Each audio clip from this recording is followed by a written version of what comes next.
posted another one of those compilation clips of bad drivers 3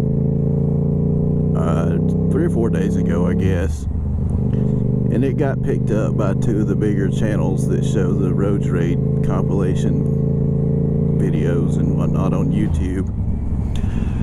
And of course there's 1 or 2 trolls that had to come out from whatever rock they live up under and decide they wanted to talk about me being wrong about everything I do and skip right over all the idiot drivers that I'd posted about. And like I said in my other video, that's absolutely fine. That's their prerogative.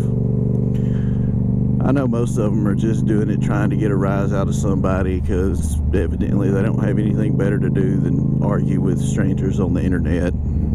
So that's you, more power to you.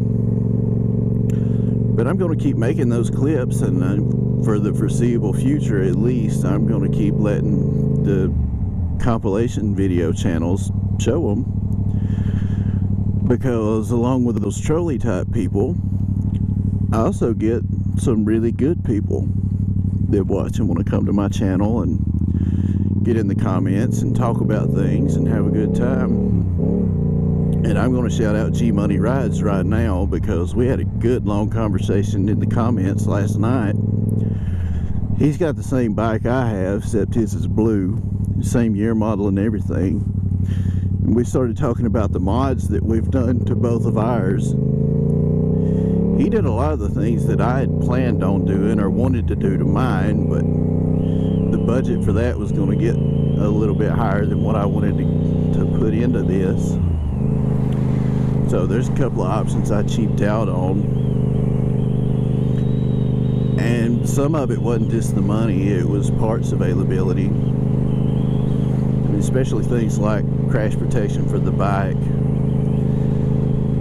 I bought this thing and I was raring to get out and ride on it, so I didn't want to wait a month or a month and a half or whatever for a certain exact part to become available. So I went with an acceptable substitute. I had to get out and ride today. It's Saturday afternoon. And when I say that it started raining Friday evening, I don't mean it started raining last night. I mean it started raining 8 days ago after work. And since Friday about 7 or 8 o'clock, I guess, I don't remember what time it started raining. Since then, the amount of time that it has been not raining can be counted in hours. It hadn't always been like fall in a flood kind of raining, but it's been raining almost non-stop for 8 days.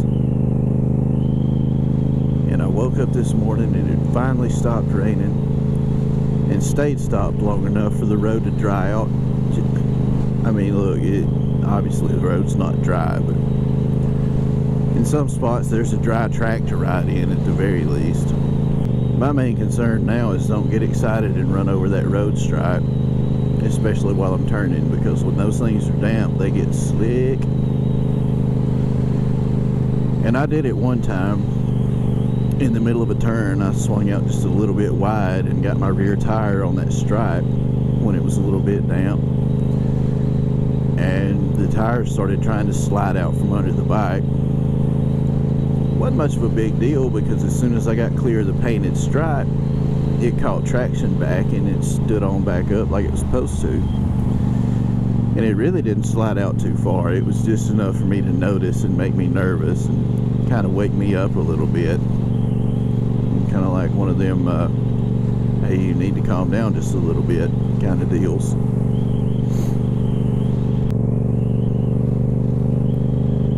So I thought I'd get out this morning and see some of the problem areas, if there are any. I know last night there were some roads still closed because there was water running over the road, and it looks like that's, I don't know what time it stopped raining last night. It was sometime after about 1 o'clock in the morning. But for the most part, it looks like it's been stopped raining long enough that a lot of that water running across the road and some of the bigger areas of ponding and whatnot has kind of had time to clear up.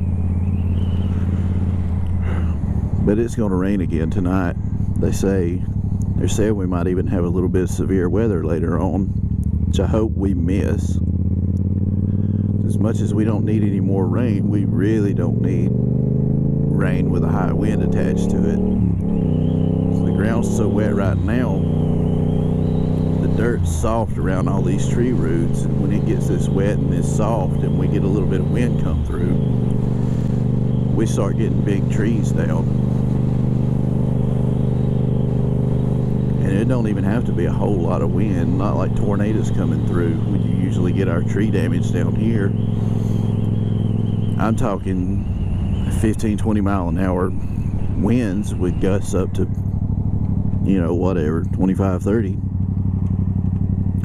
If it's wet enough, you'll start seeing trees down everywhere, just because the ground's so soft. There's not anything holding those roots very tight. Speaking of tornado damage, there was one that came through here 7 or 8 years ago, I guess it was. And this place looks completely different than it used to. Used to be so many big oak trees on this street that you couldn't tell there was houses behind the first row of houses out here, and now you can see all the way back into the neighborhoods behind this first row of houses. It did so much damage right here that if you left here 10 years ago and came back home and rode down this street, you might have a hard time figuring out exactly where you were. It looks so different. Which is kind of like the experience I had the first time I went back to Tuscaloosa after the tornado. Which part of that wasn't just the tornado damage. They've gentrified that whole around campus area to the point where a lot of the cheap apartments and rental houses that the kids used to live in, somebody's bought a bunch of that up and turned them into these high-dollar game day condo type deals. And some of the more well-off kids, their parents are buying them those to use as apartments, and then the parents will come down during during football season. They'll stay with the kids on game day.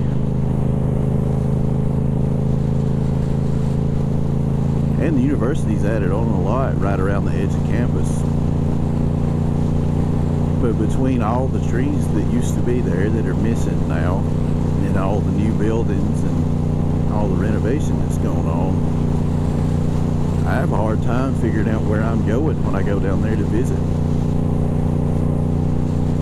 Like, we'll go to a game or two every year, and I always want to get there super early and park somewhere close to the stadium and just walk around until game time, seeing what all's been changed since last time I was here, or there, whatever.